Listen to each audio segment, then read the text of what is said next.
आज फिर हम NER जोन में जो जनरल डिवीज़न में JET-RD का पेपर 13/12/2025 को हुआ था, उसके सेकंड पार्ट को लेकर आए हैं। तो शुरू करते हैं।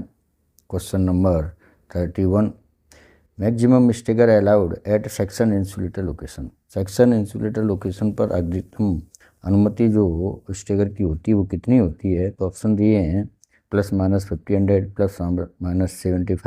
±100 mm या ±150 mm।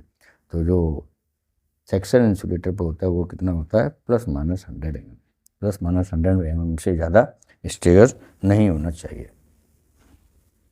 Next question, question number 32, half tension length near neutral section should not एक्सटीड।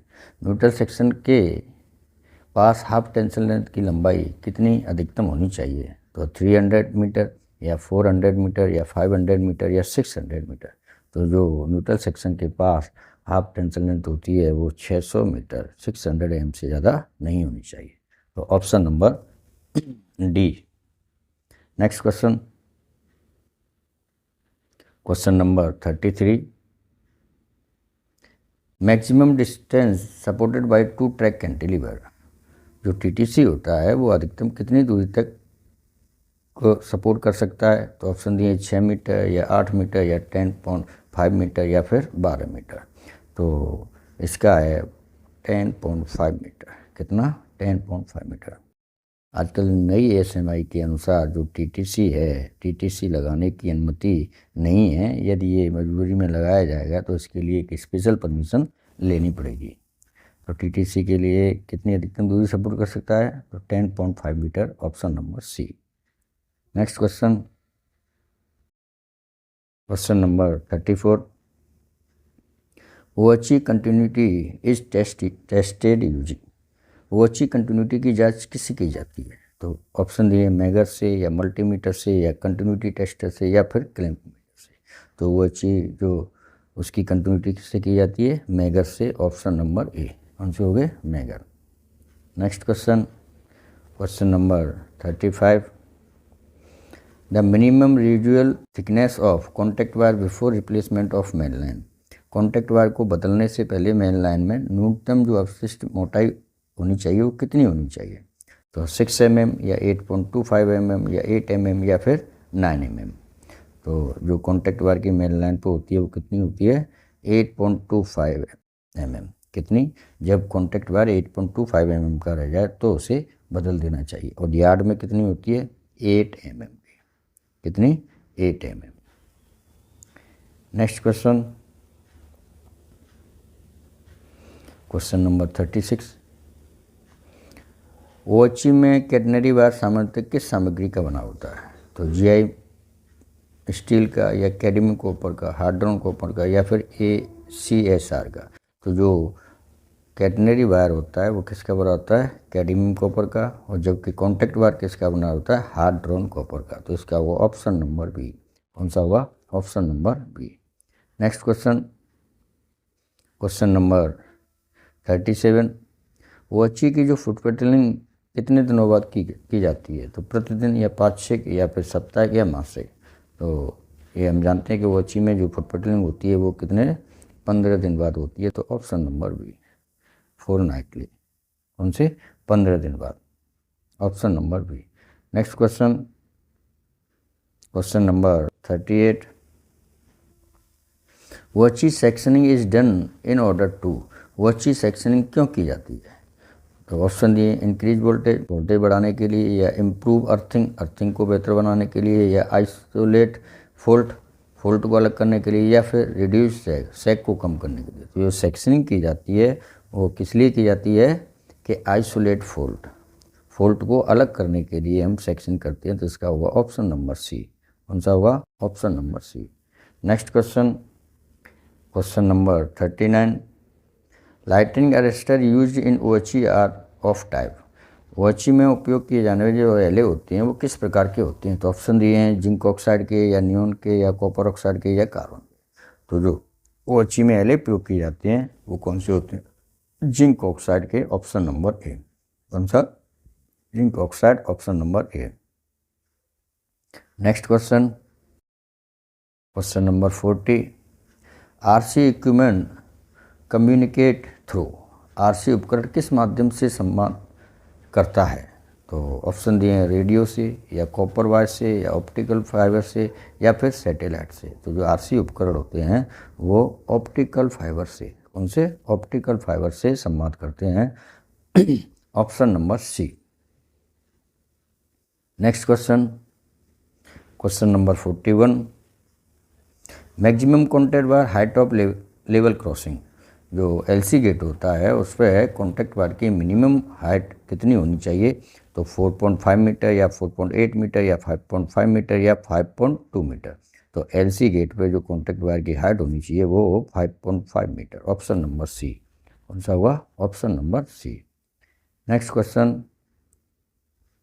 Question number 42, neutral section is required to separate, neutral section किसे अलग करने के लिए आवश्यक होता है? तो ऑप्शन दिए हैं टू फेज, दो फेजों को, या टू ट्रैक, या दो ट्रकों को, या टू फीडर, टू फीडरों को, या फिर to return conductor.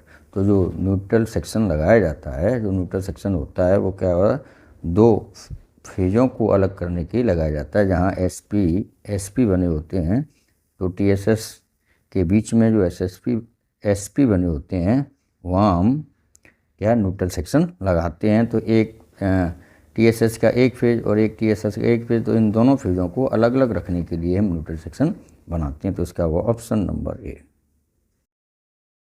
Next question, question number 43, OHE earthing is done to, OHE earthing किस लिए की जाती है? तो रिड्यूस सेक को कम करने के लिए, या प्रिवेंटर शॉक झटके से बचाने के लिए, या इंक्रीज करंट बढ़ाने के लिए, या इम्प्रूव स्टेगर में सुधार करने के लिए। तो वॉची में जो अर्थिंग की जाती है वो किस लिए जाती है? प्रिवेंट शॉक, झटके से बचाने के लिए ही हम वॉची में अर्थिंग करते हैं। Option number B. Next question, question number 44, bending movement on a mast depend mainly on, mast पर बेंडिंग मूवमेंट किस प्रकार निर्भर करता है? तो विंड लोड पर, या कंडक्टर टेंशन पर, या फिर स्पान लेंथ पर, या फिर सभी पर। तो जो बेंडिंग मूवमेंट होता है मास्ट का वो इन सभी पे, विंड लोड पे भी करता है, कंडक्टर टेंशन पे भी, स्पान लेंथ पे भी करता है। तो ऑप्शन नंबर डी। कौन सा हुआ? Option number D. Next question, question number 45, typical earthing rod length is, earthing rod की समांतर लंबाई कितनी होती है? तो जो अर्थ बनाते हैं उनकी कितनी लंबाई होती है? तो 1 मीटर या 2 मीटर या 3 मीटर या 5 मीटर। तो जो वॉची में अर्थिंग रॉड होती है उसकी तो 3 मीटर होती है, जो पीएसआई में करिए तो 4 मीटर की होती है। तो इसमें होगा ऑप्शन नंबर सी। कौन सा? Option number C, 3 metre. Next question, question number 46, foundation concrete grade for OHE mast, OHE mast foundation का कंक्रीट किस ग्रेड का होता है? तो M10, M15, M20 या M25। तो वॉची में जो मास्ट फाउंडेशन का कंक्रीट होता है वो कितना होता है? M10 का। कितना? M10। Next question, question number 47, grouting concrete grade for OHE mast, OHE mast grouting का कंक्रीट ग्रेड कितना होता है? तो M10, M15 या M20 या 25। तो ये होता है M15। कौन सा होता है? M15। Option number B. Next question, question number 48,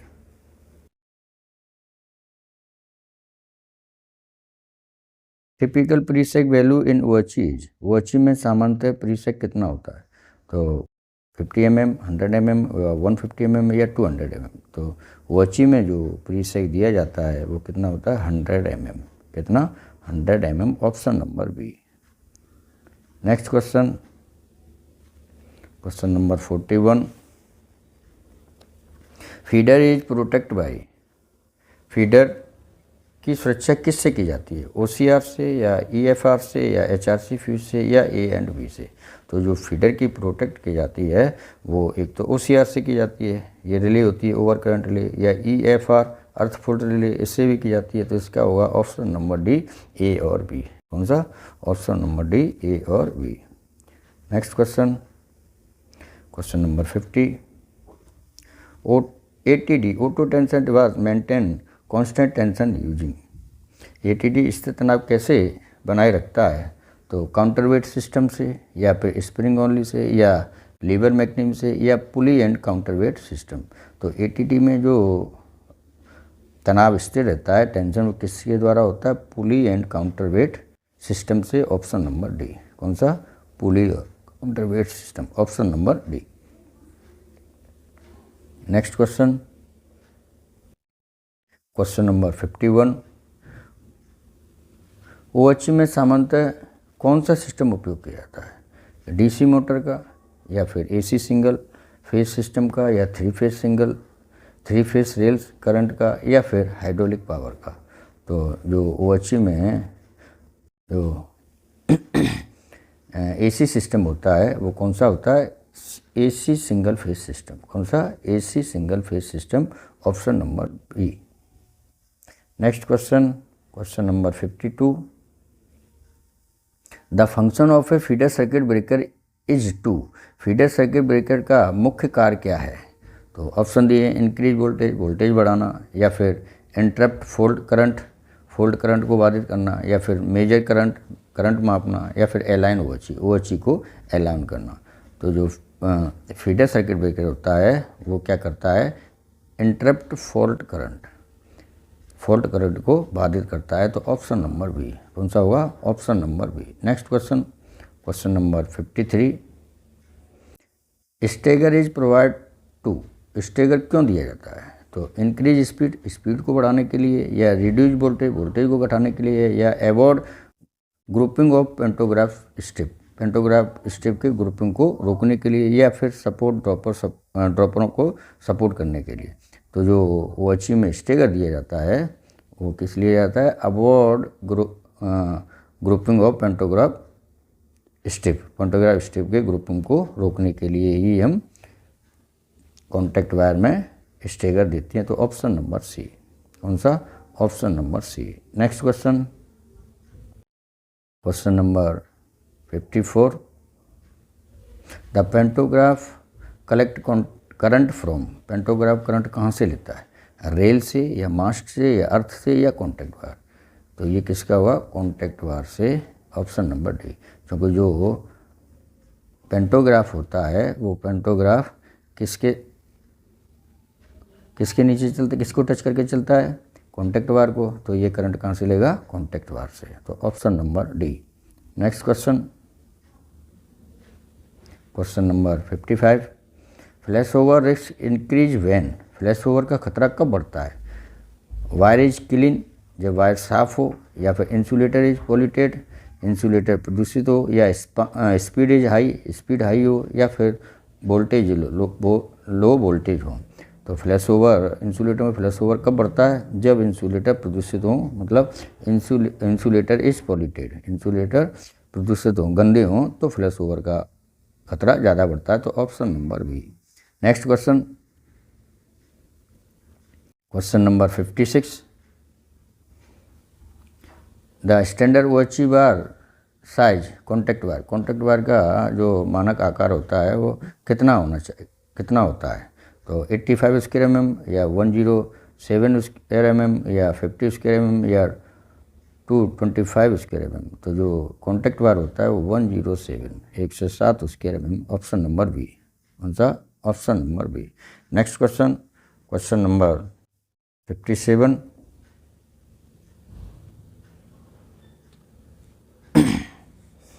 the typical voltage at TSS primary side. TSS के प्राइमरी साइड में सामान्य वोल्टेज कितने होते हैं? ऑप्शन ये 33 kV, या 66 kV, या 132, या 220 kV, या 440 वोल्टेज। तो TSS के प्राइमरी साइड में कितने होते हैं? 132/220 kV, option number C. Next question, question number 58। The equipment use to measure insulation resistance. Insulation resistance मापने के लिए कौन सा उपकरण प्रयोग किया जाता है? तो वोल्ट मीटर, या अमीटर, या मेगर, फिर मल्टीमीटर। तो इंसुलेशन के लिए कौन सा प्रयोग करते हैं? Megger, option number C. कौन सा? Megger, option number C. Next question, question number 59। For safety the OHE must be treated. सुरक्षा के लिए वॉची को कैसा मानना चाहिए? इंसुलेटेड या फिर पेंटेड या फिर लाइव एट ऑल टाइम या फिर ग्राउंडेड। तो सेफ्टी के लिए हमें वॉची को हमेशा लाइव मानना चाहिए, तो ऑप्शन नंबर सी होगा। कौन सा? Option number C. हमें ये मान के चलना है कि वॉची हमेशा लाइव है, उसे टच नहीं करना, तो उसका option number C. Next question, question number 60। A fault in OHE detect by. OHE fault किससे पता पड़ता है? एटीएम मशीन से या फीडर प्रोटेक्शन रिले से या फिर ट्रेन होल से या फिर विंड स्पीड मीटर से। तो वॉची में फॉल्ट किससे होता है? फीडर प्रोटेक्ट रिले से। Option number B. कौन सा? Option number B. Next question, question number 61। The primary function of ATD is. ATD का मुख्य कार्य क्या है? ऑप्शन दिया, टू रिड्यूस वोल्टेज, वोल्टेज कम करना, या टू कॉन्टैक्ट ड्रॉपर्स, ड्रॉपर को जोड़ना, या फिर to maintain constant tension, tension को स्थिर बनाए रखना, या टू सपोर्ट मास्ट, मास्ट को सहारा देना। तो जो एटीडी का मुख्य कार्य होता है वो कौन सा होता है? To maintain constant tension, tension को स्थिर बनाए रखना। Option number C. Next question, question number 62। The typical wind zone design for OHE condition. OHE design में किसको ध्यान में रखकर रखा जाता है? तो डस्ट को, या विंड प्रेशर को, या ट्रेन कलर को, या फिर रेनफॉल को। तो जो वॉची जब डिजाइन करते हैं तो विंड प्रेशर को किसके ध्यान में रखा जाता है? विंड प्रेशर के द्वारा। इसका विंड प्रेशर के द्वारा। Option number B. Next question, question number 63। In वॉची स्पान मीन्स। वॉची में स्पान का अर्थ क्या है? तो वायर रोलिंग, या distance between two support structure, या फिर रेल वेल्डिंग, या फिर वोल्टेज है। तो स्पान, दो वॉची मास्ट के बीच की दूरी को हम क्या कहते हैं? स्पान कहते हैं। इसका होगा option number B, distance between two support structure. Option number B. एक होता है क्लियर स्पान। क्लियर स्पान कहते हैं जैसे किसी पोर्टल में पोर्टल के दोनों अपराटों के बीच की जो दूरी होती है उसको बोलते हैं क्लियर स्पान। और स्पान क्या होता है कि दो मास्टों के बीच की दूरी को हम क्या बोलते हैं? Span. Next question, question number 64। एक continuity bond connects. Continuity bond किसे जोड़ता है? तो रेल टू प्लेटफॉर्म, रेल को प्लेटफॉर्म से, या ट्रेन टू वायर, ट्रेन को वायर से, या फिर टू रेल इलेक्ट्रिकली, दो रेलों को विद्युत रूप से जोड़ता है, या पेंटोग्राफ टू ग्राउंड, पेंटोग्राफ को ग्राउंड करता है। तो जो कंटिन्यूटी बॉन्ड होता है वो किससे जोड़ता है? तो ऑप्शन नंबर सी होगा, टू रेल इलेक्ट्रिकली, दो रेलों को विद्युत रूप से जोड़ता है। Next question, question number 65। Track bonding prevents. Track bonding किसे रोकती है? तो डस्ट को, या वोल्टेज राइज इंटरफेरेंस को, वोल्टेज वृद्धि इंटरफेरेंस को, या फिर ट्रेन डिलेलमेंट को, या फिर हीट को। तो ट्रेन वोल्टिंग जो बॉन्डिंग की जाती है वो किसको होती है? वोल्टेज राइज एंड इंटरफेरेंस को। Option number B. किसका? Option number B. Next question, question number 66। An overlap is provide to. Overlap किस लिए दिया जाता है? तो स्टॉप ट्रेन, ट्रेन रोकने के लिए, या इंश्योर कंटिन्यूटी करंट कलेक्शन, सतत करंट संग्रहण के लिए, या मेंटेन ट्रैक स्लोप, ट्रैक ढाल बनाए रखने के लिए, या insulated contact wire, wire insulation रखने के लिए। तो जो ओवरलैप बनाए जाते हैं वो किसके लिए बनाए जाते हैं? इंश्योर कंटिन्यूटी करंट कलेक्शन, सतत करंट संग्रह के लिए हम ओवरलैप बनाते हैं। Next question, question number 67। The term regulator OHE means. Regulator OHE का क्या अर्थ है? तो पेंटेड वायर, या फिर OHE with tension maintain by ATD, या फिर नॉन इंसुलेटेड वायर, या फिर ब्रोकन स्पान। तो जो रेगुलेटेड वॉची होती है वो क्या है? OHE with tension maintain by ATD. तो वॉची दो प्रकार की होती हैं, एक रेगुलेटेड एक अनरेगुलेटेड। तो रेगुलेटेड वो चीज़ जिसमें होती है जिसके दोनों एक टेंशन लेंथ के दोनों सिरों पर ATD लगी होती है, वो रेगुलेटेड वो अच्छी होती है। और अनरेगुलेटेड ये मेन लाइन पर यूज की जाती है। और अनरेगुलेटेड वो अच्छी होती है जिसके दोनों सिरे फिक्स होते हैं, जिनमें ATD नहीं लगी होती। Next question, question number 68, the feeder current rating depends on. Feeder की करंट रेटिंग किस पर निर्भर करती है? तो ट्रेन स्पीड पर, या लोड एंड डिस्टेंस पर, या पेंटोग्राफ हाइट पर, या फिर ATD सेटिंग पर। तो फीडर करंट रेटिंग जो होती है वो किस पर होती है? लोड और डिस्टेंस पर, कितना लोड और कितनी दूरी पर, वो ही फीडर करंट की रेटिंग डिपेंड करती है। तो option number B. Next question, question number 69, the typical cross section of catenary wire. Catenary wire का सामान्यतः क्रॉस सेक्शन कितना होता है? तो 50 स्क्वायर mm, या 65 स्क्वायर mm, या 75 स्क्वायर mm, या फिर 200 स्क्वायर mm। तो कैटनरी का कितना होता है? 65 स्क्वायर mm। कितना? 65 square mm। Next question, question number 70, the term stagger refers to. Stagger का क्या अर्थ होता है? तो हाइट ऑफ कंडक्टर, कंडक्टर की ऊंचाई, या horizontal offset of contact wire का क्षैतिज ऑफसेट, या फिर ट्रैक स्लोप, ट्रैक ढलान, या फिर रेल अलाइनमेंट। तो जो स्टेगर होता है वो ये क्या होता है? Option number B, horizontal offset of contact wire का क्षैतिज ऑफसेट, वो क्या कहलाता है? हमारा स्टेगर। Option number B. तो दोस्तों इस प्रकार आज हमने जो इज्जतनगर में JEE-TRD का 13/12/2025 को पेपर हुआ था उसके सेकंड पार्ट में क्वेश्चन नंबर 31 से लेकर 70 तक के क्वेश्चनों के बारे में चर्चा की। आशा करता हूँ ये वीडियो आपको पसंद आया होगा। मेरे चैनल को लाइक, सब्सक्राइब और शेयर करें।